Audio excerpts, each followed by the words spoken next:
तो डीपीपी का discussion start कर रहे हैं बच्चों हम लोग। पहला क्वेश्चन बिल्कुल आसान सा ही है। फाइंड एंगल बिटवीन वेक्टर्स के दो पार्ट दे रखे हैं आपको, ए और बी यू मेंशन, और ये 135 मेंशन है। और क्या रखा है इस क्वेश्चन के फर्स्ट पार्ट में, find angle between vectors A and B. और ऐसे एक क्वेश्चन और बना हुआ है। सारा गेम एरोज का हम लोग जानते हैं। ऐसे ड्राइंग दे रखी है, ये वेक्टर ए, ये वेक्टर सी, एक एरो अंदर की तरफ ये वेक्टर बी, ये एंगल भी 30 डिग्री और ये एंगल भी 30 डिग्री गिवन है। इसमें ए एंड बी के बीच का एंगल चाहिए और बी एंड सी के बीच का एंगल चाहिए। इसमें between A and B angle चाहिए। किन्हीं दो वेक्टर्स के बीच का एंगल कैसे निकालते हैं, ये कॉन्सेप्ट पे कमेंट कर दीजिए जी। अगर टेल पे टेल है, हेड पे हेड है, फिर तो इंटीरियर स्मॉल एंगल जो होगा that is angle between vectors. Yes और नो में जवाब दे दीजिए। और अगर हेड टेल पर है, टेल हेड पर है, तो exterior angle is angle between vectors. दिखाई दे रहा है कि टेल हेड पर एंगल बिटवीन वेक्टर क्या फिल कर दें, बाहर वाला। क्या तुम सबको बात समझ में आ गई है? कंसेप्ट की लाइन आपने बोली कि एंगल बिटवीन वेक्टर्स क्या आने वाला है, ए और बी के बीच का एंगल चाहिए। ए और बी टेल हेड पर है, एक्सटीरियर एंगल चाहिए। एक्सटीरियर एंगल ये रहा, यहां से यहां तक का कितना आ गया, 150। तो ये आ गया 150 डिग्री। अब बचा बी और सी। बी और सी में भी एक की टेल दूसरे के हेड पे आ रही है, यानी ये वाला एंगल बचेगा। क्या ये भी 150 डिग्री फिल कर दे? Yes sir. क्या आप सबको बात समझ में आ गई है? Yes sir. अब 2 मिनट आ जाना तो ठीक तो है, मुझसे भी पूछा रहा है। सच बता, काम ही जा रहा है, घर जा रहा है किसी को? तो आज टी शर्ट पे स्टे स्ट्रॉन्ग पहन के आया है, खुद को मोटिवेशन दे रहा है क्या?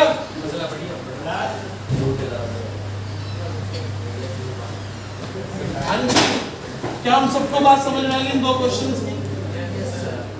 अगर आप लॉजिक बोलते हैं, कंसेप्ट बोलते हैं, तो आपको आंसर साफ दिखाई दे रहा है। उसके दाएं जाएंगे तो आंसर दिखाई नहीं देगा। क्लैरिटी है पहले क्वेश्चन में? जिन्होंने नोट कर लिया है, करना है वो कर ले। जिन्होंने कर लिया था वो हाथ रेज करें भाई। ऑलमोस्ट सभी ने कर लिया था। सॉल्व करके आए क्वेश्चन क्या वैसे? Yes sir. ठीक है जी। ये पहला चांस दे रहा हूं कि आपने कितना काम किया, कितना काम नहीं किया, वो कॉपी बाद में चेक करूंगा, क्योंकि पहली बार डीपीपी हम सॉल्व कर रहे हैं। लेकिन क्वेश्चन पढ़ना आप आज सीखेंगे इसके साथ साथ। लेकिन अगली बार जब हम 3-4 लेंगे तो पहले कॉपी चेक करेंगे आप। अभी आज 2 डीपीपी का डिस्कशन ले रहे हैं। क्या ये सब स्क्रीन में है देखना?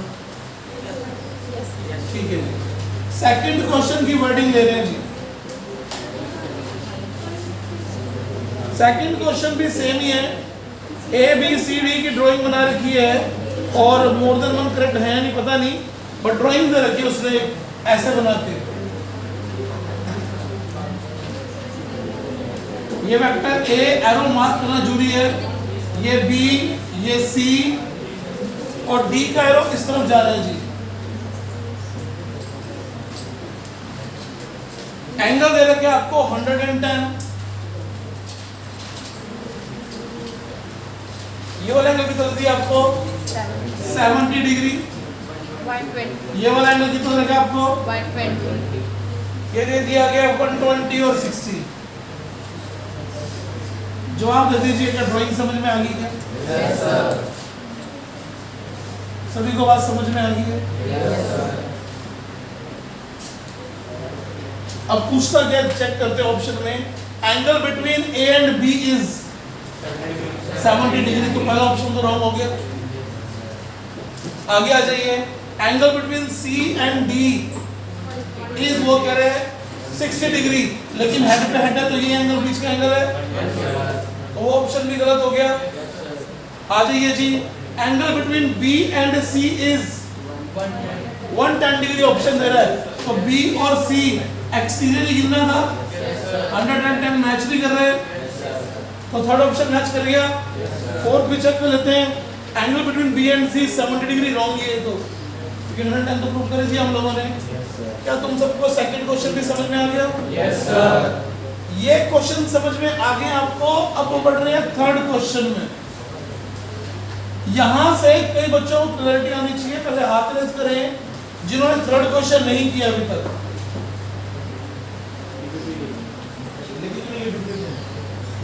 ऐसे नहीं होता, वो बहुत दिनों से बोल रहा हूँ, नीचे दीपक से लेके जाना आज भी। जिनके पास डीपीपीज नहीं है करेक्ट करो भाई, बहुत दिनों से कह रहा हूँ ये चीज।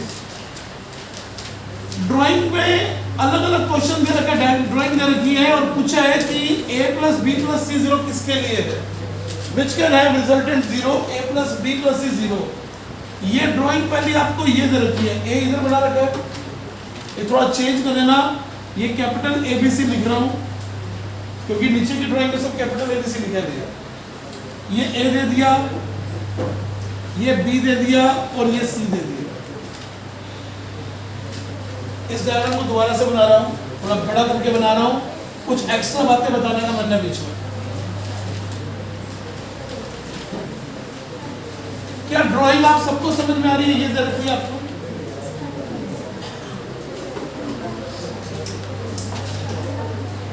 हाँ जी बताइए, क्या a plus B plus C 0 है? No sir. क्या a plus B plus C 0 है? No sir. क्यों 0 नहीं है?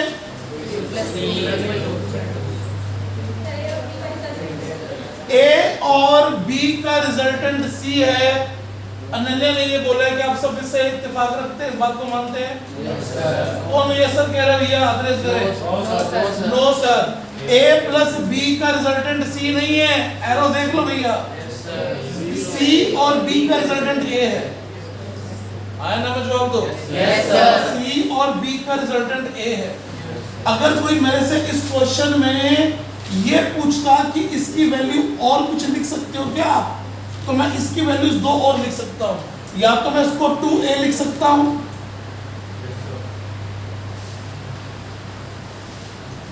क्या लिख सकता हूं 2A? क्यों? क्योंकि A पढ़ा है, ये C प्लस B खुद A के बराबर है, तो A प्लस A 2A बन गया। या फिर इस A को भी मैं B प्लस C से रिप्लेस कर दूं, तो I can write it twice of B plus C, but A plus B plus C 0 नहीं है।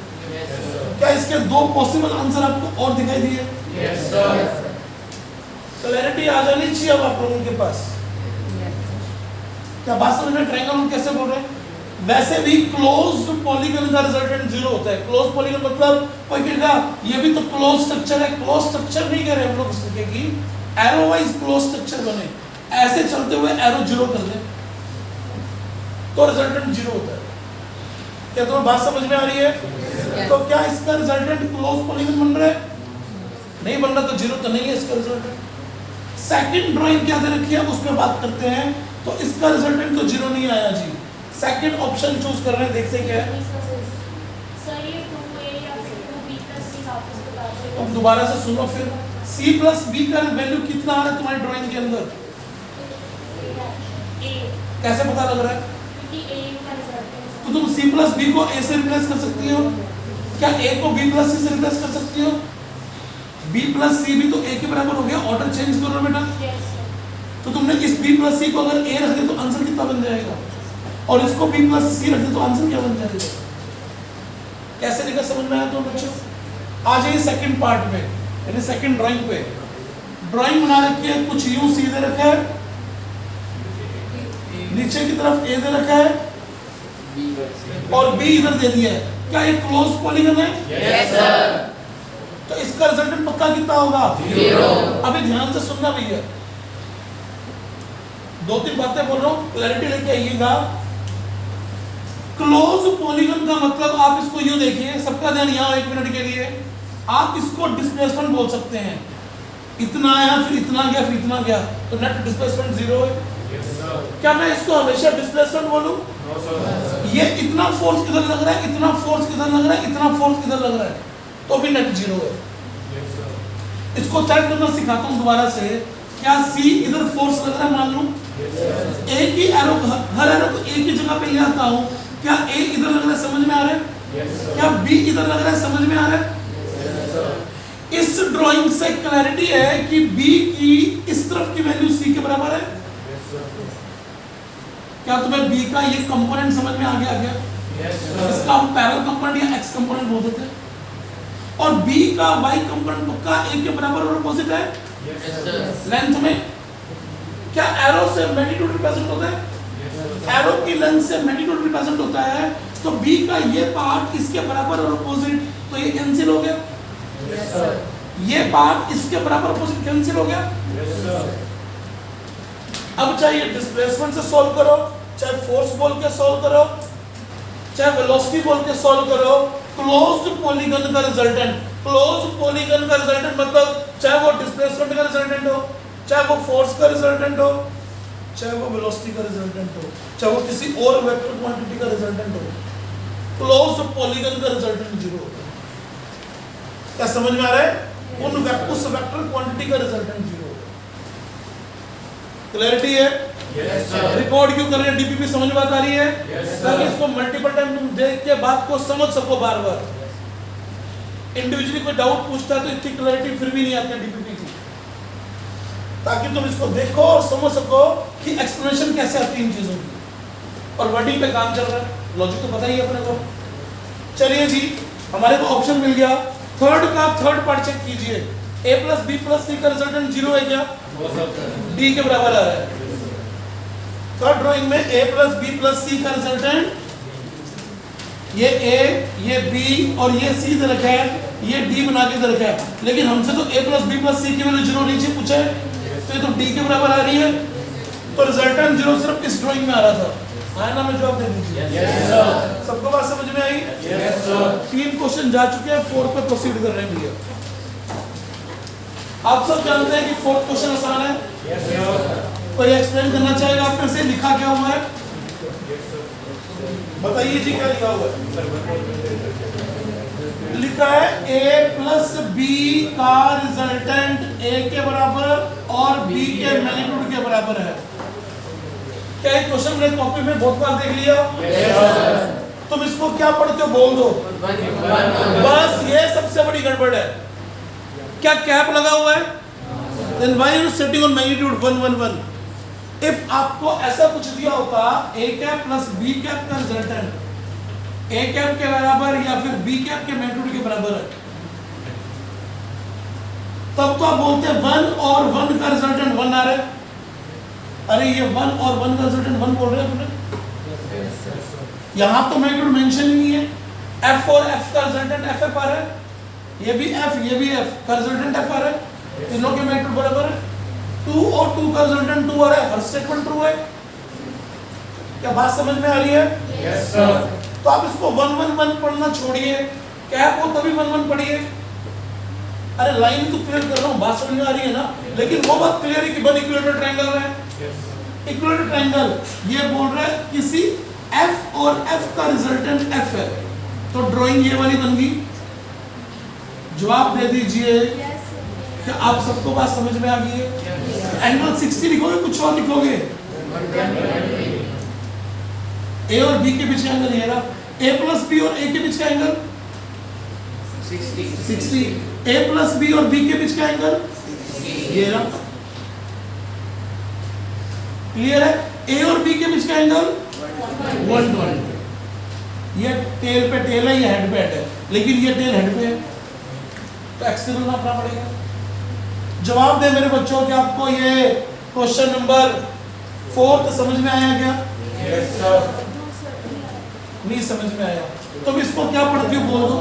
कोई वेक्टर a का मैग्नीट्यूड पढ़ती हो, अब बोलो ये क्या चीज है? मैग्नीट्यूड है। ये क्या लिखा हुआ है? और ये क्या लिखा हुआ है? का मैग्नीट्यूड। वेरी गुड जी। अब ध्यान सुन बेटा, इसको करने के दो तरीके हैं। क्या तीनों की लंबाई बराबर है? क्लियर हो रहा है? तीनों की लंबाई बराबर होगी तो ट्रायंगल इक्वल टू ट्रायंगल बनेगा।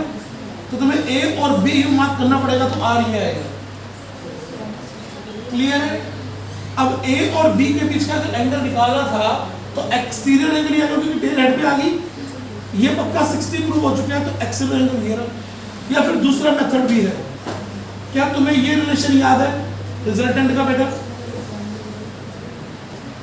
Are equal to A square plus B square plus 2ab cos under root हटा दिया। क्या सबकी वैल्यू बराबर दे रखी है हमें? ये एफ स्क्वायर से एफ स्क्वायर कट गया, ये उठ के इधर आ गया। क्या cos थीटा की वैल्यू -1/2 आ गई? क्या हम लोग स्क्रीन में हैं? नहीं है जी। क्या यहां से cos थीटा की वैल्यू -1/2 आ गई बेटा?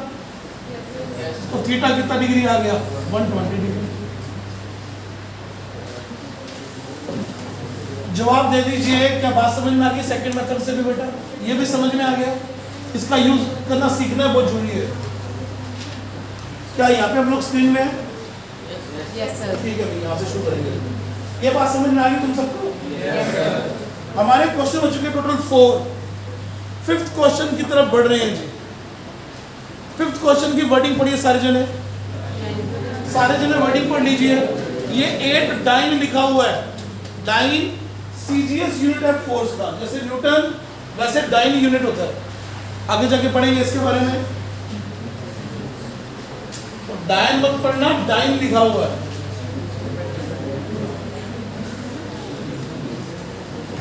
पढ़ते हैं क्वेश्चन की वर्डिंग पढ़ो बेटा, सारे जने पढ़ लो। Angle theta between direction of forces A and B is 90 degree. A 8 है, बी 6 है। Direction of resultant R makes angle alpha with A. Find the value of A. A और बी के बीच का एंगल 90 है। क्या तुम सबको समझ में आ रहा है?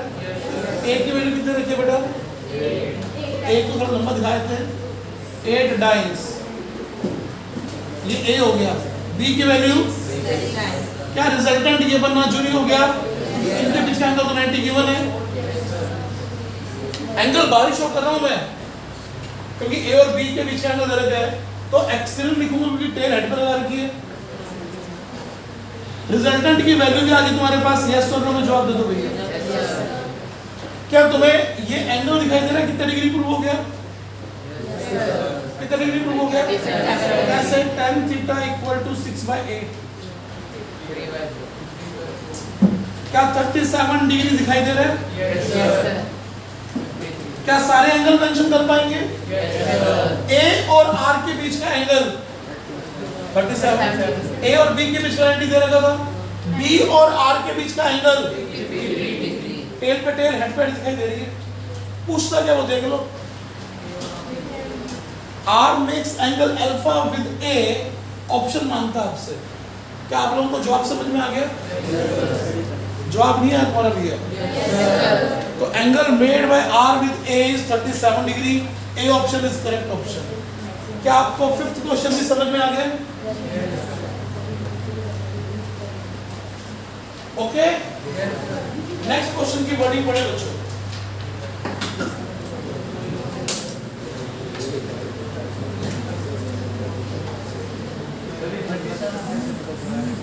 बड़ा याद रखना है, tan 37 3/4 होता है, ये याद रखना है।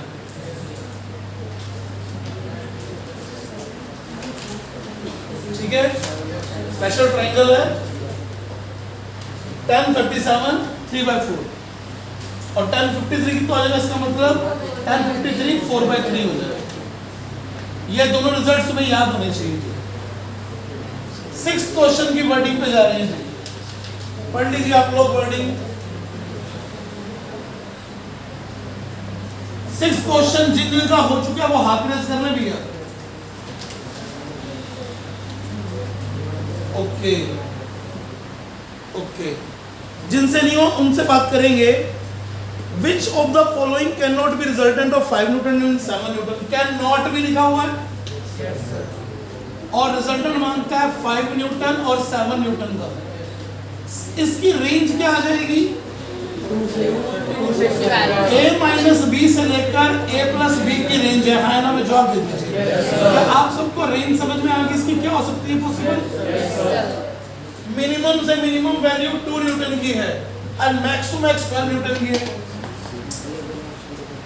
तो आपसे पूछा कैन नॉट बी 2 न्यूटन हो सकता है, 10 भी हो सकता है, क्या 14 हो सकता है? कैसे? इन दोनों का रिजल्टेंट कभी भी 14 नहीं आ सकता। Max to max 12, minimum to minimum 2। आया ना, में जवाब दे दीजिए। क्या रेंज समझ में आ रही है? आंसर आप सबको समझ में आ गया? डी ऑप्शन दे रखा है 5 न्यूटन। क्या रिजल्टेंट हो सकता है 5 न्यूटन? तो यस। क्लियर है जी सबको? आ जाते हैं 7th क्वेश्चन पर। 7th क्वेश्चन के लिए थोड़ी सी मेहनत करनी पड़ेगी आप लोगों को। ये क्वेश्चन अभी तक पूछे गए क्वेश्चन में से सबसे अच्छा क्वेश्चन है। जितने क्वेश्चन ने किए अभी तक 6 क्वेश्चंस, उनमें सबसे अच्छा क्वेश्चन है। तो इस चीज को ध्यान से सीखिएगा। सबका ध्यान यहाँ पर होना चाहिए। इसको सॉल्व करने के लिए तुम्हें टाइम दूंगा मैं। कईयों ने कर भी लिया होगा, लेकिन कईयों को टाइम भी दूंगा दोबारा से सिखाने के लिए। नोटिस करें, मान लो मैंने तुम्हें ए यहां दे दिया और बी यहां दे दिया, ऐसे ही ऐसे दिया मैंने एक बार के लिए। उस क्वेश्चन की बात नहीं कर रहा मैं। एक बार के लिए मैंने कहा वो करना आपको है, खुद को ट्राई। इससे मैं उसका बेस बना रहा हूं बात का। मैं तुमसे कुछ बातें पूछूंगा, उसके बारे में जवाब देना। मैं तुमसे यहां से 4 चीजें पूछूंगा। 4 things I am going to ask you. A और बी की बी लंबाई बराबर है, जो ले लो, कोई दिक्कत नहीं है। मैं कोई एंगल मेंशन नहीं कर रहा, बट एक्यूट एंगल दिया होगा। अब मान के चलिए लगभग 45 डिग्री एंगल होने का। जो कह रहा हूं मुझे मेंशन करके दिखाइएगा। आप मुझे ड्रॉ करके दिखाइए। ड्रॉ करना, ड्रॉ ए प्लस बी कैसे ड्रॉ करोगे? इन दो का a माइनस बी कैसे ड्रॉ करोगे? b माइनस a कैसे ड्रॉ करोगे? माइनस a माइनस b कैसे ड्रॉ करोगे? तुमसे ये 4 डिमांड है मेरी। a प्लस बी कैसे डिमांड ड्रॉ करोगे? a minus B, b minus a, minus a minus b कैसे ड्रॉ करोगे? Draw them. तो सबसे आसान कौन सा अभी तक? तो क्या क्या तुम लोगों ने उसके लिए पैरेललोग्राम बनाया? अरे यहाँ तक स्क्रीन में क्या हम लोग? No sir. ओके, यहाँ तक है क्या? No sir. तो इतना ही आ सकता है मामला। इसको इरेज करके ये सॉल्यूशन शुरू करो। ये साइड इरेज कर दो मेरे बच्चों। याद रखना मेरे बच्चों तुम याद रखना ये बात, बार बार बोलना इस लाइन को। क्वेश्चन सॉल्व करना ज्यादा सीखिए। कॉन्सेप्ट समझने तब आएंगे। कॉन्सेप्ट करके क्वेश्चन नहीं आएंगे, क्वेश्चन करके कॉन्सेप्ट आएंगे फिजिक्स में। ये बात याद रखना, क्वेश्चन सॉल्व करके कॉन्सेप्ट्स आएंगे। सर क्वेश्चन सॉल्व करने के लिए कॉन्सेप्ट तो पता होना चाहिए ना, बात वो सही है। लेकिन फिर भी ज्यादा अंडरस्टैंडिंग कब डेवलप होगी? तो नंबर ऑफ क्वेश्चंस आपके ज्यादा होंगे। करण तू इस क्वेश्चन का आंसर दे भैया, a प्लस बी कैसे ड्रॉ करेगा? घबरा मत और जवाब दे बेटा। जल्दी ग्राउंड स्टेट में आ। खड़ो मेरा बेटा, एक बार खड़ो। शाबाश। अब बता, a प्लस बी निकालना है, बोल कैसे बोलेगा?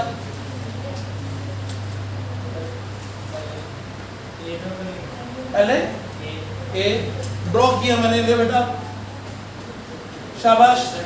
आज थोड़ा सा कुछ बोलना मत भैया प्लीज, रिक्वेस्ट है। बी को कहाँ ड्रॉ करूं बेटा? ऐसे, लेकिन कहाँ पे ड्रॉ करूं बेटा? यहीं ड्रॉ कर दूं? फिर मजा नहीं आएगा तेरे को, कहीं और ड्रॉ करो, क्योंकि वहां ड्रॉ करने का तो आंसर नहीं दे पाएगा। इसको यूं बोल, अभी कहाँ पे? हेड से। तो इसको उठा के तूने इसके हेड पे लगा दिया। अब बात हमें समझ में आ रही है। बस तो कोई बोलना तो सीख ना खुद को। अब तूने इसको यहाँ पे लगाया, या तो इसको हेड पे रखवाता या इसको टेल के टेल पे रखवाता। दो ही बातें हो सकती थी। क्या इसने हेड पे रखवाया? सबको समझ में आया? अब किस लॉ से रिजल्टेंट ड्रॉ हो रहा है? ट्रायंगल लॉ से। क्या तेरे को ये लास्ट लाइन खुद बोलनी आई करण क्या? तो ये a प्लस बी ड्रॉ आता है तेरे को, बट तेरे को आते हुए भी तेरे को खुद को बोलना नहीं आ रहा। ये बात समझ ले। और तुम सबको ये काम करना है। ये अकेला ऐसा व्यक्ति नहीं है इस टाइम पे, ऐसे बहुत सारे स्टूडेंट है। बात समझ में आ रही है सबको? वेरी गुड बेटा, क्या समझ में आया? वंश तेरे को पता लगा क्या? इसका पैरेललोग्राम से कैसे सॉल्व करता है ये बता दें। a प्लस बी,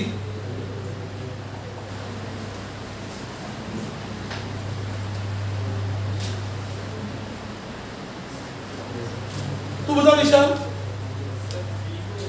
b को इधर रख देते हैं। तू तो छोड़ पैरेललोग्राम से बताने के लिए, तू मुझे a माइनस बी बता पहले। b को नेगेटिव प्लॉट कर लेते हैं। क्या तुम्हें a दिखाई दे रहा है और माइनस b दिखाई दे रहा है बेटे? Yes, sir. आया ना? मैं जवाब दो। a माइनस बी को ड्रॉ कर दो। क्या समझ में ये बात आ गई? ये a माइनस बी बन गया। क्या मैं मान जाऊं अब सबको सारा प्लॉट करना आ गया? ट्रायंगल रूल सबसे आसान है। पैरेललोग्राम भी बन जाता है कई बार। जैसे b माइनस a बनाना हो तो ये b है, माइनस a तुम ये प्लॉट करोगे तो अब पैरेललोग्राम बनाना जरूरी हो गया, क्योंकि टेल पे टेल आ चुकी है तो पैरेललोग्राम बनाना पड़ेगा। अरे जवाब दो भैया। इसमें तुमने हेड रखवा दिया टेल पर, हेड रखवा दिया टेल पर, इसमें अपने आप ही टेल पे टेल आ गई, क्योंकि तुमने इसको उल्टा किया। क्यों उल्टा किया? क्योंकि डिमांड थी सर आप b माइनस a का रिजल्टेंट ड्रॉ करो। यस और नो में जवाब दो। Yes sir. ये ड्रॉ किया तो बता दे भैया। अब रोहित कुमार तू कैसे करेगा इस क्वेश्चन को? रोहित कुमार तो ये और कौन है? रोहित कुमार कौन है? रोहित सिंह तू बता दे। अब ठीक है 80 सर उसके बी के साइड भी ड्रॉ कर लो, पैरेललोग्राम बनाना। किसके साइड में क्या ड्रॉ कर लूं? क्या कह रहे बताते समझ नहीं आया। करना क्या? करना क्या? ये मुश्किल क्वेश्चन था, पार्टी करनी है। अरे b माइनस a ड्रॉ करना है, वो तो गया। अरे b और माइनस a ड्रॉ हुए हैं, b माइनस a भी ड्रॉ नहीं हुआ। ये a ड्रॉ हुआ, ये b ड्रॉ हुआ तो a प्लस b ड्रॉ हुआ। ये a ड्रॉ हुआ, माइनस b ड्रॉ हुआ तो a माइनस b ड्रॉ हुआ। ये अभी b ड्रॉ हुआ है, माइनस a ड्रॉ हुआ है, b माइनस a अभी तक ड्रॉ नहीं हुआ है। करवाओ। कह रहे तुम करो। अबे तू धीरे बोला कर। तुम बोलता तुम मानता नहीं है। बस जानता हूँ तेरे को। अरे तुम ड्रॉ करवाओ यार। अरे नहीं, वो रोहित सिंह ने ड्रॉ करवा दे। सर ये खींच दो। अरे किसको खींच दूं? हेड से बी के हेड तक ही। अगर तू इसको खिंचवा रहा है तो तू बावला हो गया। इन दोनों का रिजल्टेंट निकालना है। सीरियस नोट पे आ जा वापस फटाफट। जोक्स अपार्ट ना। और मैं बता दूं ये अकेला ऐसा नहीं बैठा अभी भी। ये अकेला ऐसा नहीं बैठा है, इसके बहुत सारे साथी ऐसे बैठे बीच में भी। ये बात ध्यान रखना। बस वो फूटते नहीं अंदर से, वो बाद में फूटेंगे। सर हो नहीं रहा। क्यों? क्योंकि यहाँ दिमाग नहीं लगा रहे। क्या तुम्हें इन दो का रिजल्टेंट निकालना है? अब ध्यान सुन, जब भी तेरे को किसी दो का रिजल्टेंट निकालना है तो इन दो को फोर्सेस की तरह ले ले तो रिजल्टेंट के बीच में आएगा। और ड्रॉ नहीं हो रहा तो ट्रायंगल पूरा कर, चक्के इसको यहाँ रख दे या इसको चक्के यहाँ लगा ले, तो पैरेललोग्राम भी पूरा हो गया और ट्रायंगल भी पूरा हो गया तेरा। यहाँ से प्लॉट करेगा तो ये b माइनस a है या माइनस a प्लस b है, लेकिन ये b माइनस a ड्रॉ हो रहा है। हाँ ना? मैं जवाब दो भैया। पक्का बोल दो भैया। Yes sir. आपके पास गलती की गुंजाइश नहीं है। समझ में बात आ रही है क्या? Yes sir. अब अगर तेरे को ये समझ में आ रहा है और तुम सभी को समझ में आ रहा है तो तुम हमारे क्वेश्चन नंबर 7 को प्रोसीड कर पाओगे, जो भी लिखना है हमें। Yes sir. अदरवाइज प्रोसीड नहीं होगा। क्या हम ऐसी सारी बातें पहले कर चुके हैं? कर चुके हैं। b1 plus b2, b1 minus b2, b2 minus b1, बहुत कुछ प्लॉट करवाया मैंने तुम्हें इस तरीके का। लेकिन अब ध्यान से लास्ट टाइम देख लीजिए इन चीजों को। अब बता दीजिए माइनस a माइनस b कैसे प्लॉट होगा? सेम, दोनों को नेगेटिव कर लो। अब क्या करूं? कुछ पूरा नहीं हो रहा। आप इसको चक्के यहाँ लगा के पैरेललोग्राम पूरा कर लो सर। ये माइनस a माइनस b है। Comment on it. Is it understood? Yes, sir. Is it understood? Yes sir. अब 7th क्वेश्चन पे आ जाओ।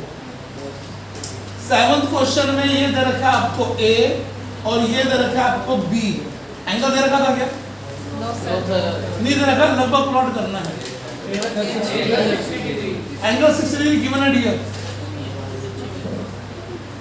a बी, ये एंगल 60 डिग्री गिवन है जी। प्लॉट क्या करना है भाई साहब? a by 2 minus b, एक रिलेशन भी दे रखा है, मतलब इसमें याद आ गया b is half of a, ऐसा कुछ लिखा हुआ है शायद।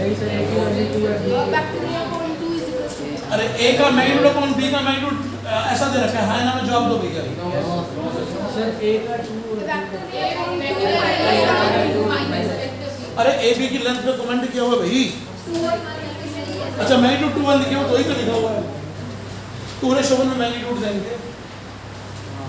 अरे ये तो देखा मैग्नीट्यूड 1 का 2 1 का 1 है, यस तो सर, मैग्नीट्यूड का रेशियो 2:1 तो दे रखा है। यस सर, आ जाइए जी, क्या प्लॉट करना है भाई साहब? a by 2 माइनस b, तो क्या करूं? पहले एक को सर आधा करो, ये क्या a by 2 तुम्हें दिखाई दे रहा है? माइनस b, अब क्या करूं? -b, माइनस b करने के लिए क्या कर दूं? इसको उल्टा कर दो। क्या तुम सबको यहाँ तक की ड्राइंग समझ में आ गई कि तुम इन दो का रिजल्टेंट ढूंढ रहे हो? What should we do now? Parallelogram पूरा करो, करवा दो। इसको चक्के यहाँ रख लो या इसको चक्के यहाँ रख लो, बात एक ही है। जवाब दे दीजिएगा, इतनी ड्राइंग समझ में आई? ये अच्छा डायग्राम उसी बच्चे का बनेगा जो इन लंबाइयों को लगभग बराबर दिखा पाएगा। ये बराबर, क्योंकि ये डबल था, आधा क्या तो ये दोनों बराबर हो गई। जितना ये था उतना यहाँ फिट किया है। तो b a by 2 ये पड़ा है बेटे, और माइनस b ये पड़ा है, रिजल्टेंट यूं जा रहा है। हाँ ना में जवाब दे दो। इधर का कि तुम्हारा आंसर है यस सर में कमेंट कीजिए भी। यस सर, आपका वो समझ में आसानी आ रही है? यस सर, क्या मुश्किल है या बिल्कुल ये पॉइंट टू पॉइंट सही चलने की बात कर रहा है? सही चल, अगर पॉइंट टू पॉइंट सही चलोगे तो सही जवाब आएंगे। Yes sir, point two point सही चलोगे तो सही जवाब आएंगे। नहीं कर सकते, नहीं कर सकते बेटे। सुन ध्यान से, सबका ध्यान यहाँ पर होना चाहिए भैया। सुहानी क्या कह रही है कि बिना एंगल के आप लोग अपने जवाब दे सकते हैं क्या? बिना एंगल के कारण है कि क्यों नहीं दे सकते? सुनना ध्यान से। सबसे एक बात कर रहा हूँ, जूरी चर्चा हम लोगों के आपस की। लेट मी सी, क्या मेरी बात समझ में आती है? क्या आनी चाहिए समझ में? सर इसमें ट्रायंगल भी बन सकता है। किसमें बेटा? अगर ट्रायंगल बन गया ना बेटा, ये बाद में सर ट्रायंगल वो b को इधर सीधा ऐसे, सीधा इसको उठा के यहाँ देता पहले ही। अब बात एक ही है बेटा, वो स्टेप खत्म कर रहा है, उससे पहले ही माइनस b प्लॉट किया और दिमाग में क्लियर था कि मुझे ट्रायंगल बनाना है, वो पहले ही उल्टा करके यहाँ रख रहा है। ये करना ही पड़ेगा, तो स्टेप कम हो गया बीच में से, लेकिन थॉट प्रोसेस वही है। बस जैसे से आपकी एक्यूरेसी बढ़ेगी ना, तो बीच के स्टेप गायब होंगे, क्योंकि आपको पहले स्टेप से 5वें स्टेप तक कैसे जाना है ये दिमाग में कैलकुलेशन हो जाया करेगी। बात समझ में आ रही है? इससे ऑब्जेक्टिविटी इंक्रीज होती है, लेकिन सब्जेक्टिविटी खराब होती है। आप एक बार तो सारे स्टेप लिखने की हैबिट बनाइए। बात सबको समझ में आ रही है? यस सर, वो सौखी सी चीज थी। मैं एक बात वापस आता हूं, सुनना ध्यान से। ये ए और बी दो वेक्टर है बेटा, इसका रिजल्टेंट जो होगा ये पूरा थीटा एंगल दे रखा है, ये दोनों का बाइसेक्टर दे दिया, एंगल बाइसेक्टर मैंने मेंशन नहीं किया। तुम बताओ इसका रिजल्टेंट किस तरफ होगा? क्या इसका रिजल्टेंट बिल्कुल सेंटर में होगा? क्या इसका रिजल्टेंट बी की तरफ झुका हुआ होगा या ए की तरफ झुका हुआ होगा? बी की तरफ। क्यों? क्योंकि उसकी वैल्यू ज्यादा है। इसको चक्के यहाँ रखोगे तुम, रिजल्टेंट यहाँ जाएगा। यस सर हमें जवाब? यस सर, आवाज नहीं आई तुम सब? यस सर, अगर मैं इसको लंबा कर दूं तो तुम कहोगे कि रिजल्टेंट अब इसकी तरफ झुकेगा, बी को चक्के यहाँ लगा लो, रिजल्टेंट बिल्कुल सेंटर पे नहीं आएगा जी, नीचे की तरफ रहेगा। यस सर, तो रिजल्टेंट किधर जाएगा, किधर नहीं जाएगा? क्या इसका और इसका रिजल्टेंट सीधा भी हो सकता है? हो सकता है। इसकी इस लंबाई का ये मैग्नीट्यूड इसके बराबर आ गया तो रिजल्टेंट ये आ जाएगा। तो तुम्हारी ड्राइंग के हिसाब से अगर ये लंबाइयों और एंगल ना दे रखे हो तो इसका और इसका रिजल्टेंट यूं भी आ सकता था। एंगल दी है तो हम लोग बोल पाए कि ये 1, अब मैं जानबूझ के 1 बोल रहा हूँ क्योंकि 1 दे रखा एक्चुअली। इसकी लेंथ कितनी बैठे? तो लेंथ 1 होगी ना, मैग्नीट्यूड का मतलब एरो की लेंथ होता है। क्या इसकी लेंथ भी 1 और इसकी लेंथ भी 1 रहेगी? इसको उल्टा किया आपने तो ये भी 1 और ये भी 1 है, 1 और 1 दोनों है और ये बीच में एंगल 120 आ गया, तो रिजल्टेंट पक्का 60 पे जाएगा। यस सर, बोलो बोलो, इस क्वेश्चन में तो बिना एंगल के कर सकते किस हैं। क्वेश्चन में बेटा? इसमें ऑप्शन ही सर नहीं ऑप्शन के दिया हिसाब से बिना अच्छा, ऑप्शन के हिसाब से बिल्कुल कर सकती हो। मेरे को दिमाग में नहीं था कि ये वाला ऑप्शन गिवन है या नहीं गिवन है। ये ऑप्शन गिवन हो तो तुम करके दिखा दो। अब बात समझ में आ गई? Yes, sir. अगर ऑप्शन में ये ऑप्शन भी गिवन होता, क्या तुम एग्जीक्यूट कर देते तुम्हारी बात को? क्या No, sir. फिर एग्जीक्यूट नहीं कर सकते। यस और नो में जवाब दे दीजिए जी। Yes, sir. पक्का समझ में आ गया सबको? चलिए जी, ये क्वेश्चन नंबर गया 7। आराम से पढ़िए 8 क्वेश्चन टीपीपी बनकर जी। अरे रिकॉर्डिंग चल रही है ना भाई? ऐसा नहीं, इससे मेमोरी है नहीं।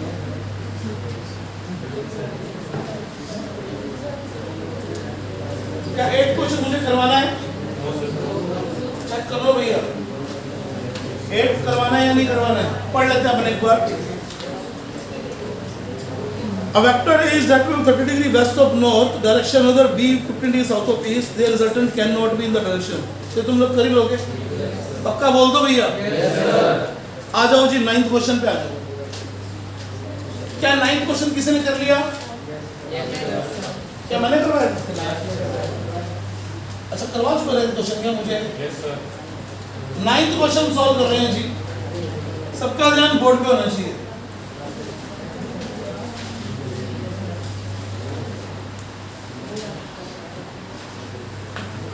कह रहा है दो वेक्टर पी क्यू 1:2 में, मैग्नीट्यूड उनके 1:2 में आया ना, मैं जवाब दे दीजिए। समझ में आ गई बात?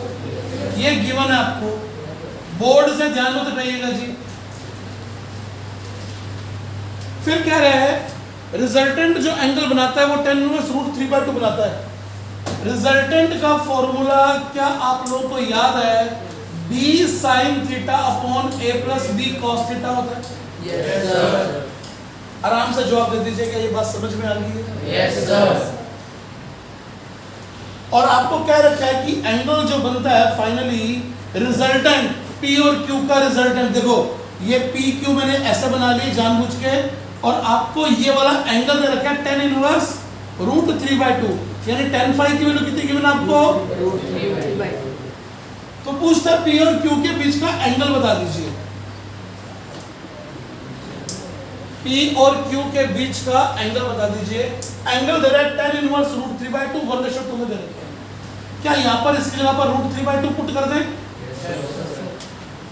आराम से सोच लो क्वेश्चन के बारे में, कोई गैप हो तो बता देना। क्या ये फॉर्मूला समझ में आ गया कि ये tan phi रिजल्टेंट P साथ इतना एंगल बनाता है, ये गिवन है। इस एंगल को लिखने के लिए मैं tan phi लिख लिया, और tan phi का फॉर्मूला ये वाला होता है। और हम ढूंढ क्या रहे हैं? Angle between vector. तो और कोई क्वेश्चन तो बचती नहीं। r = p² + q² + 2pq cos θ formula fail है, क्योंकि r की वैल्यू तो दे नहीं रखी और pq के बीच का एंगल पता नहीं, वो निकालना है। तो डायरेक्शन वाला एंगल ही फॉर्मूला बचता है निकालने के लिए। अरे जवाब दो, क्या डॉट प्रोडक्ट का क्वेश्चन है क्या? कोई a डॉट की b की बात ही नहीं है इसमें, कोई दे नहीं रखा कुछ भी, कोई क्रॉस प्रोडक्ट की बात नहीं है, कोई सब्ट्रैक्शन की बात नहीं है। क्वेश्चन की बॉडी में कह रहे हैं P और Q का रिजल्टेंट, P और Q का रिजल्टेंट P के साथ इतना एंगल बनाता है। तो एंगल की वैल्यू दे रखी है, तो tan phi की वैल्यू कितनी रखी है? ये वाली दे रखी है। क्या tan phi का फॉर्मूला ये वाला होता है? Yes, sir. अच्छा, P/Q गिवन था, तो Q = 2P गिवन है। Yes, sir. हम Q की जगह पर यहाँ पे 2P रखते हैं। Q की जगह पर 2P फिट कर रहे हैं। क्या आप सबको ये लाइन समझ में आ गई जो लिखी हुई है? Yes, sir. क्या P कॉमन आगे कैंसिल हो रहा है? तो इस स्टेप को एक बार और लिख लें, √3/2 = 2 sin theta divide by 1 + 2 cos theta. इस स्टेटमेंट पे भी कमेंट कर दे, क्या समझ में आ गई बात? Yes, sir. पक्का है जी? Yes, sir.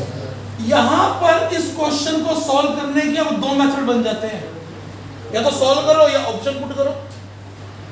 हाँ ना, मैं जवाब दो, या तो सॉल्व करो।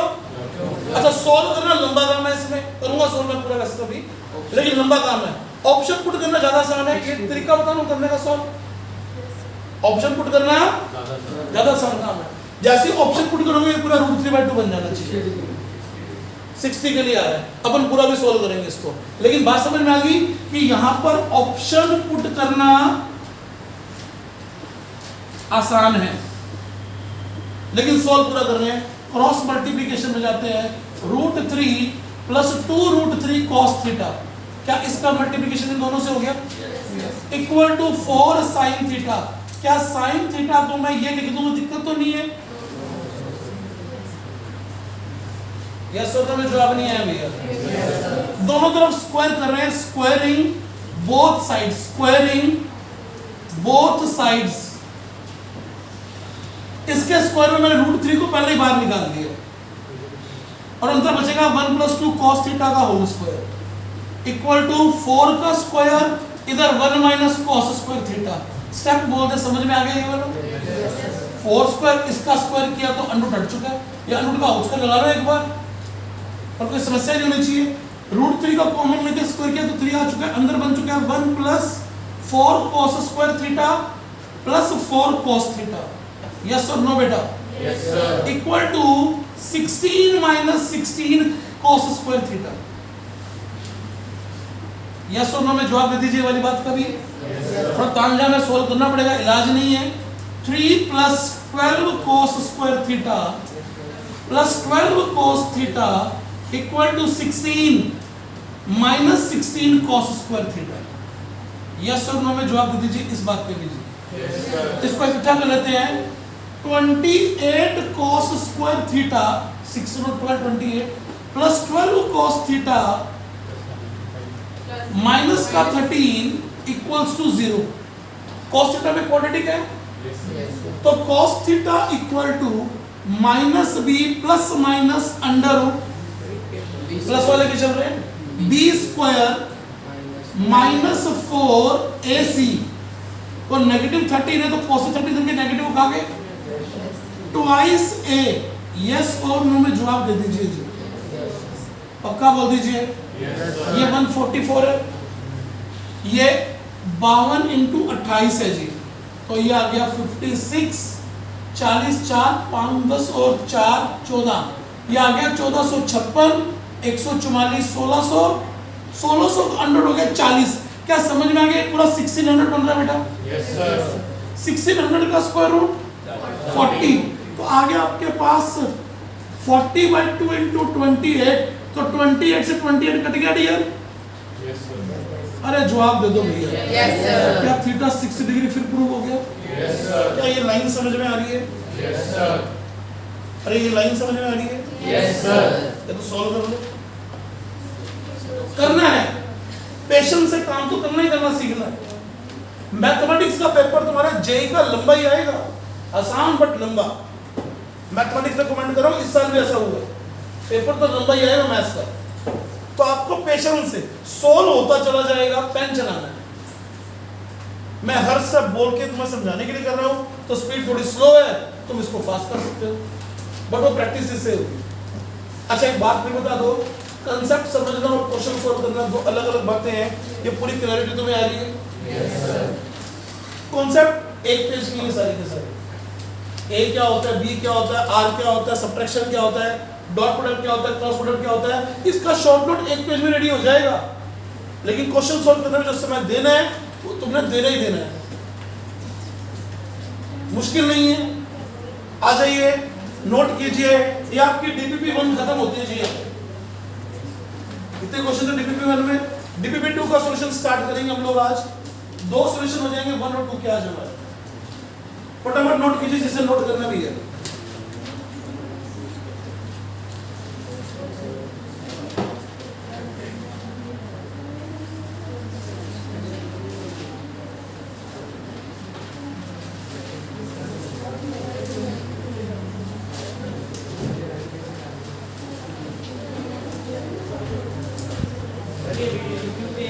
आइए वीडियो यूट्यूब पे जाएगी बेटा, अपलोड कर देंगे डायरेक्टली यूट्यूब पे। लाइव नहीं किया हम लोग आज क्योंकि ऊपर कनेक्टिविटी नहीं है।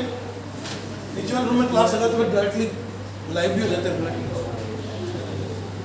शुरू करें जी डीपीपी 2, मैं भी नोट करें आप इस क्वेश्चन को, फिर नोट बाद में करना वीडियो से देख के। चले आगे बढ़े, डीपीपी 2 सोल्व कर देंगे थोड़ा जल्दी जल्दी, थोड़ा पेस पकड़ने बातों में हम लोग। अरे जवाब दो, क्या पेस पकड़ लें, थोड़ा स्पीड बढ़ा लें।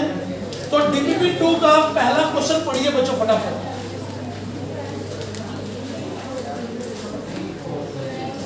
डीपीपी 2 का पहला क्वेश्चन पढ़िए, फटाफट पढ़िए भैया।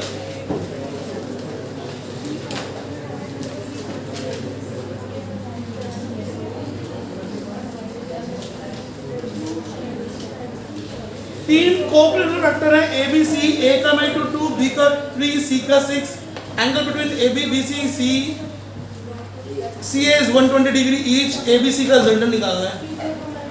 तीनों का मैग्नीट्यूड गिवन है, एंगल 120 गिवन है। क्वेश्चन सोखा सा है, तरीका बता दो।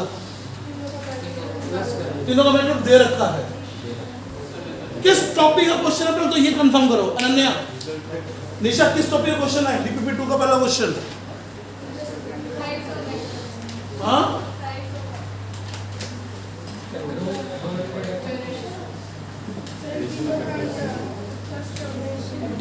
क्या आपको a प्लस बी प्लस सी निकालना है? क्या आपको a प्लस बी प्लस सी निकालना है? समझ में आती है बात? टॉपिक बोलिए कौन सा बन गया? एडिशन और फैक्टर। पॉलीगॉन लॉ का क्वेश्चन बन गया। पॉलीगॉन लॉ का क्वेश्चन बन गया ये वाला। पॉलीगॉन लॉ के सारे क्वेश्चन अगर मैथमेटिकली सॉल्व करने हो तो रिजल्ट निकालने के लिए क्या करते हैं? सभी की टेल को ए की जगह पे रख के बात स्टार्ट करते हैं। ए की दिशा नहीं दे रखी बट ए की वैल्यू गिवन है, उसको हॉरिजॉन्टल मान लेते हैं बाय डिफॉल्ट। ए और बी के बीच का एंगल कितना है? तो यहाँ 120 मार्क कर और यहाँ 30 लिख ले। ये 120 अपने मार्क हो गया। इसकी वैल्यू लिख ले कितनी है? यस सर, हमें जवाब दो भैया।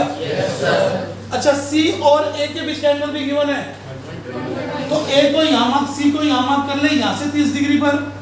इसकी वैल्यू कितनी लिख दूं? 6। क्या तुम सबको समझ में आ गया कि सॉल्व हो गया ये मामला?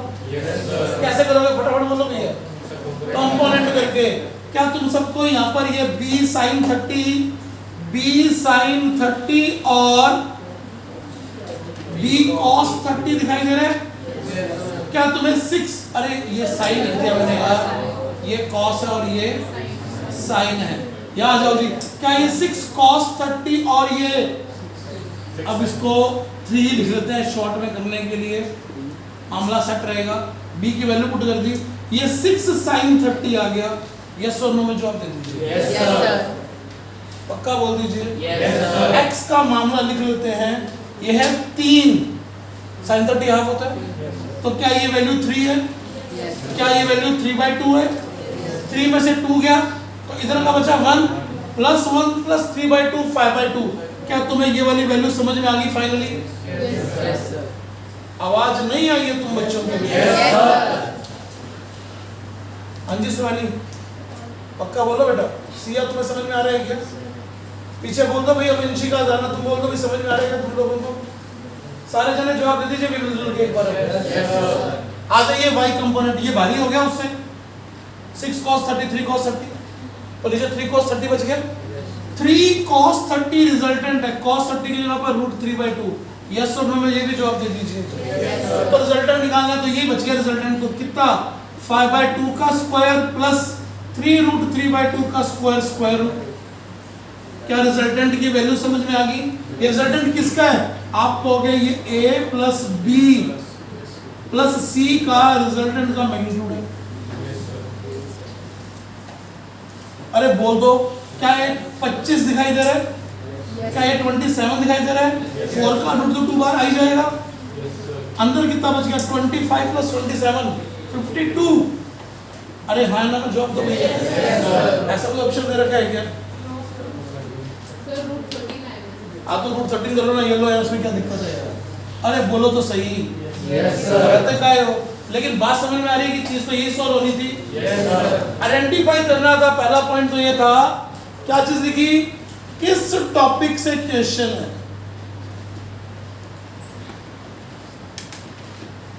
तो आप लोगों का जवाब क्या था?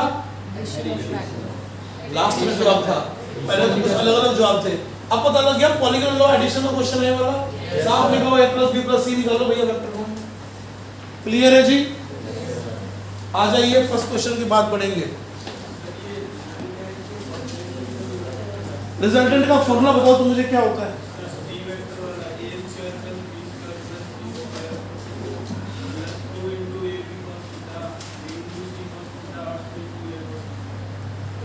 करवाया ही नहीं फॉर्मूला ये वाला, ये तुमने कहाँ से जनरेट किया?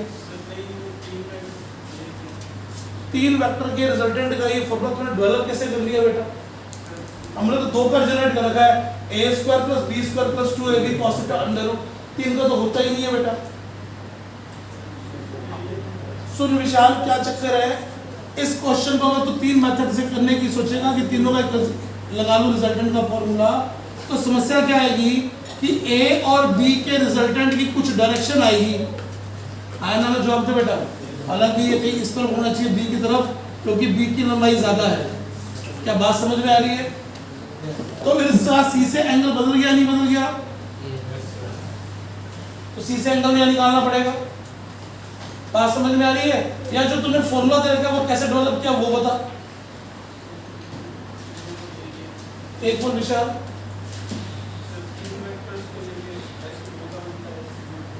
नहीं तीन का बना कैसे बता देना मुझे। दो के बनाने के लिए तो अपन ने क्या लगाई थी? पाइथागोरस लगाई थी, याद है क्या? a और b का रिजल्टेंट लगाने के लिए पीजीटी लगा के हमने r निकाला था। पॉलीगन में भी फाइनली पीजीटी लग रही है, देख ध्यान से। सात हम जब x में आ गया y में आ गया, लगी पीजीटी है। तो जो तू फॉर्मूला बोल रहा है वो सही फॉर्मूला है ही नहीं। बात समझ में आ रही है? तीन के लिए ये ड्राइंग तुम्हारे सामने है, फिर से मेंशन करता हूं। ये थी लंबाई 2, ये 3, ये 6, एंगल 120 120 के हैं। मुझे प्लॉट करके बता कैसे बात बनेगी। निकालो रिजल्ट। तो जो तुम बोल रहे हो वैसा कोई फॉर्मूला एग्जिस्ट? बी और बी का निकाल कर उसका फिर सी के साथ तो निकाल ले किस तरह किया बेटा? और पता है क्या है? जान मुंह में आ जाएगी। कारण इसका रिजल्टेंट का एंगल कहीं बीच में आएगा, पहले वो एंगल भी निकालेगा, वो एंगल निकालने के बाद 120 के साथ उसको सेटलमेंट करेगा, फिर नया फॉर्मूला लगाएगा।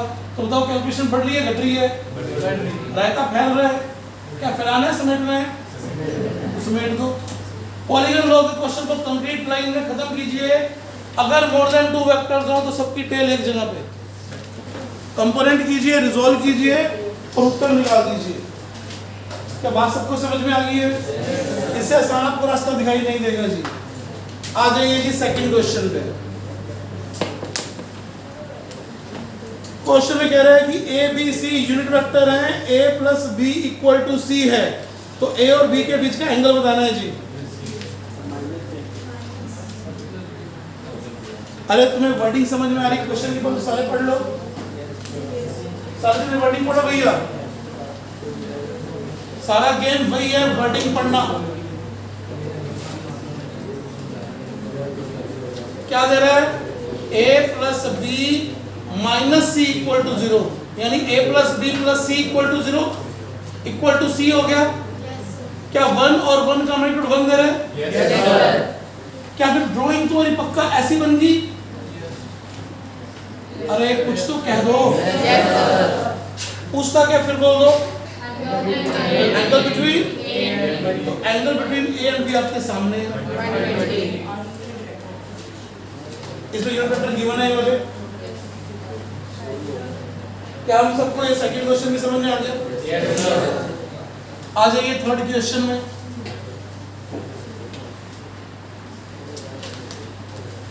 आ जाइए थर्ड क्वेश्चन में।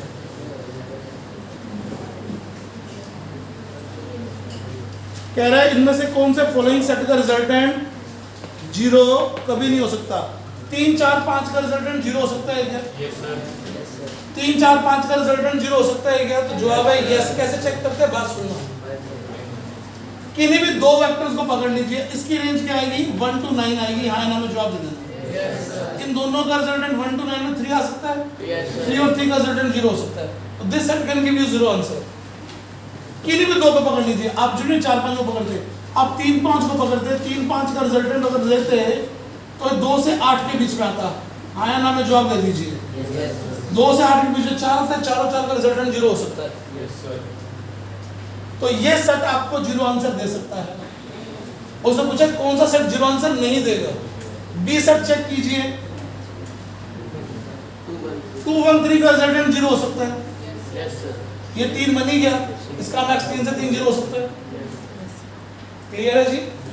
सी सेट चेक कीजिए, 12 10 23, इसका मैक्सिमम 1 ही 22 सकता है। 22 23 का 0 कभी दे ही नहीं सकता। Yes, sir. तो आपका आंसर सी हो गया। This set can not give you 0 answer. ये रिजल्टेंट कभी भी 0 नहीं हो पाएगा। डी आंसर क्या दे रहा है? डी ऑप्शन दे रहा है तुम्हें 13 5 12, तो इसका आंसर तो 0 आ सकता है, कोई बड़ी बात नहीं है। 13 5 की रेंज 8 से 18 के बीच में है, 12 आ सकता है, बीच में 0 हो सकता है। जवाब दे दीजिएगा। थर्ड क्वेश्चन का आंसर समझ में आ गया हमें? Yes, sir. आइए जी, वर्डिंग पढ़ लीजिए फोर्थ क्वेश्चन की।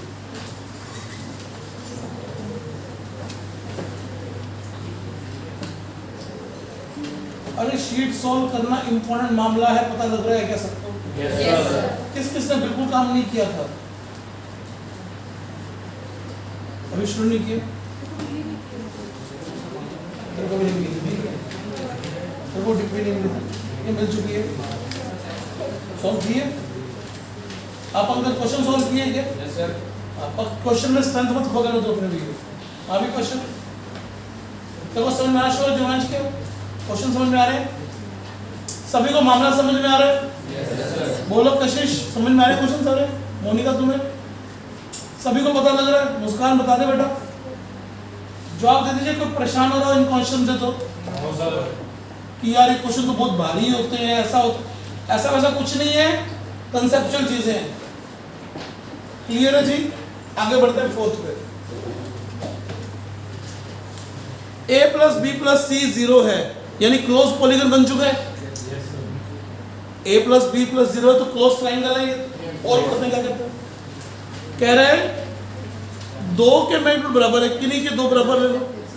2 का बराबर लेते ही तो आइसोसेलेस ट्राइंगल बन गया। अच्छा, एक का मैग्नीट्यूड √2 टाइम है किसी एक से, तो एंगल 45 कंफर्म हो गया बीच का एक। तो फिर अरे जवाब दे दो भैया। Yes, sir. तो पूछ रहे एंगल बिटवीन वेक्टर्स, आसान सा क्वेश्चन बन गया है तो यार। आइसोसेलेस राइट एंगल ट्रायंगल बन रहा है ना।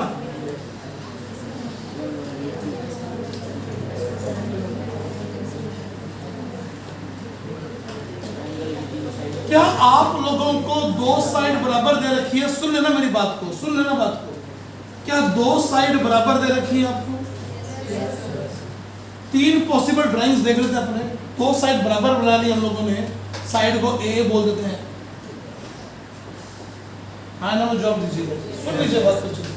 अभी ट्रायंगल कंप्लीट नहीं कर रहा हूँ। क्या 2 वेक्टर की लेंथ बराबर दे रखी है?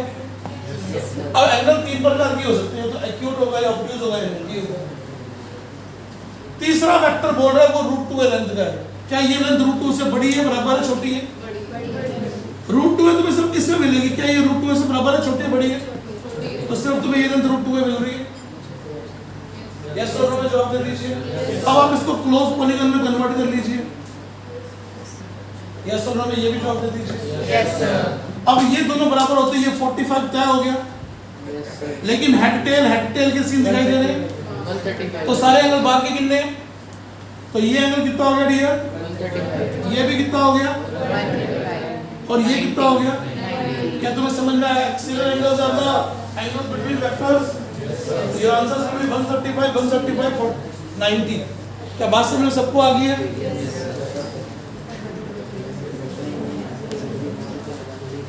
नंबर कौन सा गया ये? आ जाइए जी 5th पे। 10 न्यूटन के फोर्सेस हैं, कोप्लेनर है, इक्वल एंगल, तो क्लोज पॉलीगन बन गया फिर तो ये। 6 फोर्सेस इक्वल एंगल बनाओगे तो 60 डिग्री बनेंगे सारे के सारे। अरे यस और नो में जवाब दो। Yes, sir.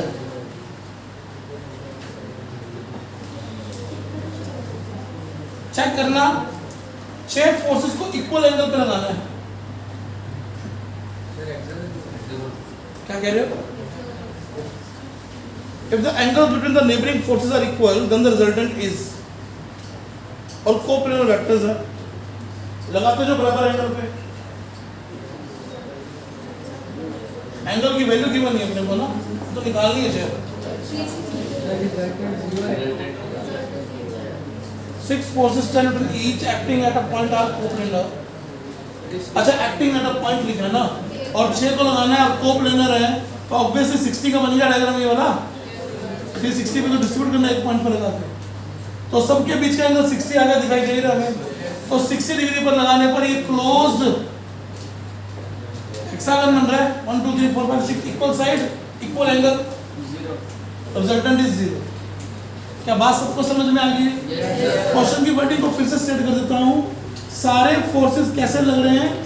एक ही पॉइंट पर लग रहे हैं, इक्वल एंगल पे लग रहे हैं। तो पहला यहाँ आ गया, दूसरा यहाँ से 60, यहाँ से 60, यहाँ से 60, तो सारे दूसरे को नलीफाई कर रहे हैं, वैसे भी दिख रहे हैं। यस और नो में जवाब दे दीजिए जी। चाहे आप ये शेप ना बनाए, क्या दिखाई दे रहा है? ये एक दूसरे को नलीफाई कर रहे हैं। क्लियर है? Resultant is 0। 6th क्वेश्चन में आ जाइए जी। Can two vectors of unequal magnitude can give you the resultant 0? दो वेक्टर का रिजल्टेंट 0 कभी भी नहीं होगा अगर उनके मैग्नीट्यूड सेम नहीं है। उनके मैग्नीट्यूड कैसे होनी चाहिए? सेम होनी चाहिए 0 के लिए। तो इसका आंसर यस या नो? नो। सेकंड बोल दीजिए।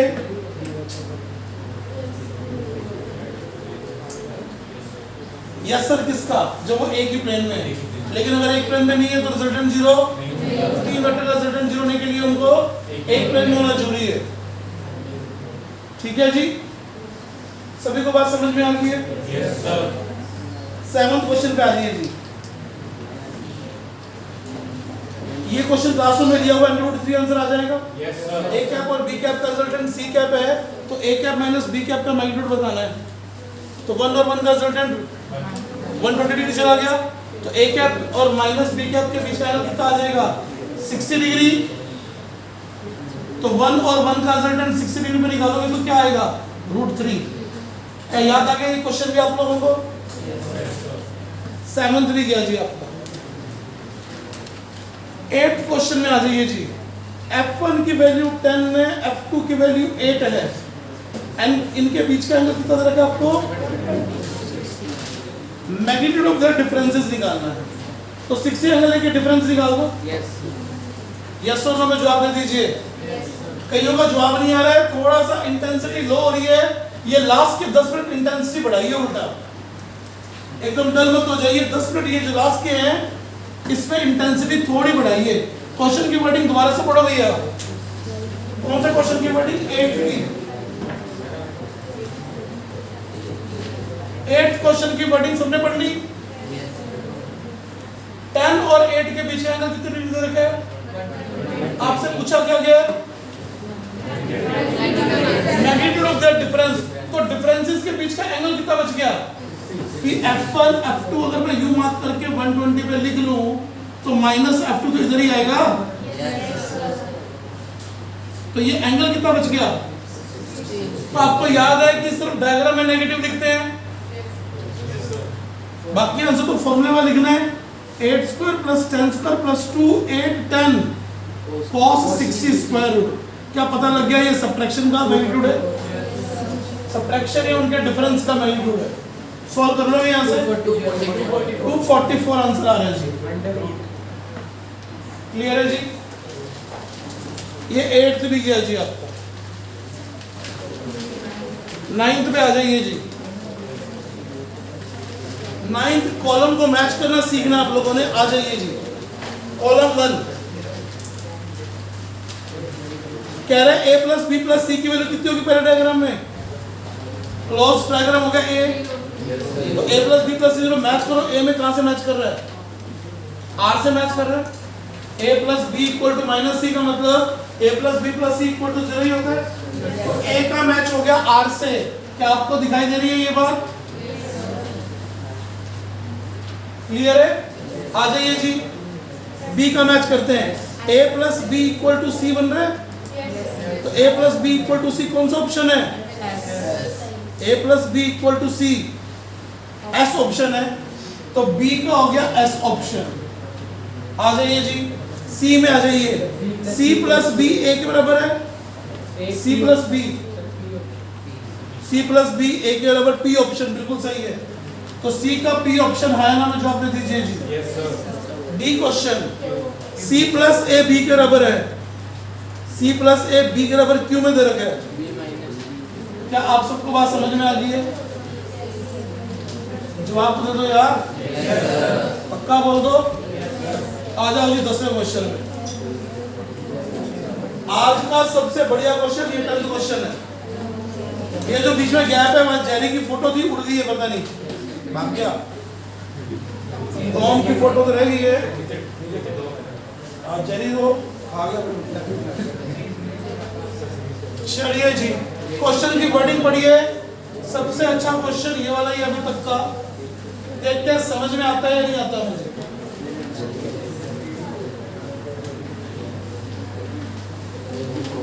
आज का लास्ट क्वेश्चन, थैंक गॉड पहुंचे। नंबर 10 है। 10 में भी 2 पार्ट है। क्या यहाँ पर हमें एक चीज का पीस दे रखा है ओरिजिन के अंदर, यस सर। और जेरी की पोजीशन से लोकेट कर रखी है भैया 20 meter away 37 degree north of east. तो ये आ गया नॉर्थ ऑफ ईस्ट, ईस्ट उसे मार्क करके दिए यहाँ पे, नॉर्थ ये रहा, एक्स वाई भी मेंशन है, 37 डिग्री ये जेरी की पोजीशन आ चुकी है जी। और ये 20 मीटर है, तो आप सबको ये हाइट्स भी दिख रही है। 10 पे 6 थी, 20 पे डबल कर दो, ये 12 और ये 16। यस और नो में जवाब दे दो भैया। 6 का डबल कर दिया, 8 का डबल कर दिया, तो ये 10 था। क्लियर हो गया? कैसे लिख दिया 12 16? 3 4 5 का ट्रायंगल, 6 8 10 का ट्रायंगल, या फिर 12 16 20 का ट्रायंगल। यहाँ चेक कीजिए भैया, क्या ये 3 4 5 का ट्रायंगल था थोड़ी देर पहले 37 के लिए? क्या इसको हम लोग 6 8 10 में कन्वर्ट कर सकते हैं? क्या इसको हम लोग 20 12 और 16 में भी कन्वर्ट कर सकते हैं? तो डिस्टेंसेस कैसे फटाफट लिखने में पता लग रहा है? कॉस साइन ही लिखा, डायरेक्टली आंसर लिखा कि ये 12 आएगा, ये 16 आएगा। अरे जवाब तो दे दो यार। आ जाओ जी, पहला क्वेश्चन क्या कहता है, चेक करते हैं। कह रहा है पोजीशन वेक्टर लिखो, ड्रॉ करो। ड्रॉ कर दिया। वेक्टर लिखना है तो 16 आई कैप 12 जे कैप। ये पोजीशन ऑफ जेरी आ चुकी है, हाँ ना में जवाब दे दीजिए। आवाज में दम नहीं है तुम्हारी? लास्ट क्वेश्चन पे बढ़ रहे हैं। Tom is standing somewhere east of चीज। ये चीज पीस से ईस्ट रख रहा है। नंबर 1 बात, इस क्वेश्चन को किसने कर लिया वो आप रेस कर पहले तो भैया। अनन्या ने कर लिया और धारा ने कर लिया। पूछता हूं तुम लोगों से कुछ बात, मुझे बताना कि कैसे किया। चीज के राइट में वो पता लगे, मतलब इस लाइन पे कहीं खड़ा है, ये बात क्लियर है? हमें आगे बढ़ते हैं। He can finally catch Jerry if he walks in the direction 53 degree north of east. Clear है जी, हमें कोई दिक्कत नहीं है। Draw the displacement. Tom Jerry को खाने जा रहा है, लेकिन उसको जाना कहां पर है? 53 डिग्री पर जाना है, नॉर्थ ऑफ ईस्ट। बता दीजिए जी। थोड़ा सा आगे बना लो। आगे मैंने यहां बना लिया, ये टॉम है, वो कह रहा है 53 डिग्री नॉर्थ ऑफ ईस्ट। तो 53 डिग्री में कितने पॉइंट होंगे? एक ही पॉइंट होगा, क्योंकि हाइट तो फिक्स है। अरे हाँ ना मुझे जवाब दो। अगर हाइट फिक्स है तो यहाँ से 53 डिग्री की लाइन तो एक ही हो सकती है। यस और नो में कमेंट कर दो। Yes sir. पक्का? तो टॉम की एक ही पोजीशन जो मिल रही है वो दिख गई। क्या हम निकाल सकते हैं वैल्यू? पक्का निकाल सकते हैं, कोई दिक्कत वाली बात नहीं है। ये 12 है। Yes sir. हमें मालूम है कि 1053 की वैल्यू 4/3 होती है। मैं इसको हम लोग एक बार के लिए x बोल देते हैं। इसको क्या लिख दूं मैं? 12/x 12/x equal to 4/3। क्या तुम्हें x की वैल्यू 9 समझ में आ गई? ये 9 आई है, ये 9, तो ये पोजीशन कितनी रहेगी? क्या तुम्हें समझ में आ गया? हमें डिस्प्लेसमेंट वेक्टर लिखना उस व्यक्ति का, उस व्यक्ति का टॉम का। टॉम जेरी को खाने गया है, तो वो इधर तो क्या है 9 मीटर और इधर क्या 12 मीटर। डिस्प्लेसमेंट वेक्टर उसकी खुद की पोजीशन है 7 आई कैप, लेकिन खाने के लिए क्या यू। तो क्या डिस्प्लेसमेंट वेक्टर तुम्हें समझ में आ गया क्या? 9 आई कैप प्लस 12 जे कैप है। ड्रॉ करना है तो ये ड्रॉ भी हो गया, लिख भी दिया हमने। इसकी इनिशियल पोजीशन क्या थी टॉम की? 7 आई कैप। क्या तुम्हें सारी बातें बोलनी आ रही है? Yes sir. पक्का बोल दीजिए, सारी बातें बोलनी आ रही तुम्हें? Yes sir. क्या डीपीपी आप लोगों को कुछ कुछ समझ में आई, सारी समझ में आई? परसेंटेज वाइज बोल दो। पहले आप ईस्ट में खड़े थे ना, चीज के ईस्ट में, समवेयर ईस्ट ऑफ द चीज पीस। आयना में जवाब देगा, हर पॉइंट हर बात का मतलब है। जवाब दे दीजिए कि आज की कार्यवाही समझ में आई है आप सबको? अब किसी को डाउट हो तो ये वीडियो आप लोग देख सकते हैं, अपलोड कर देंगे।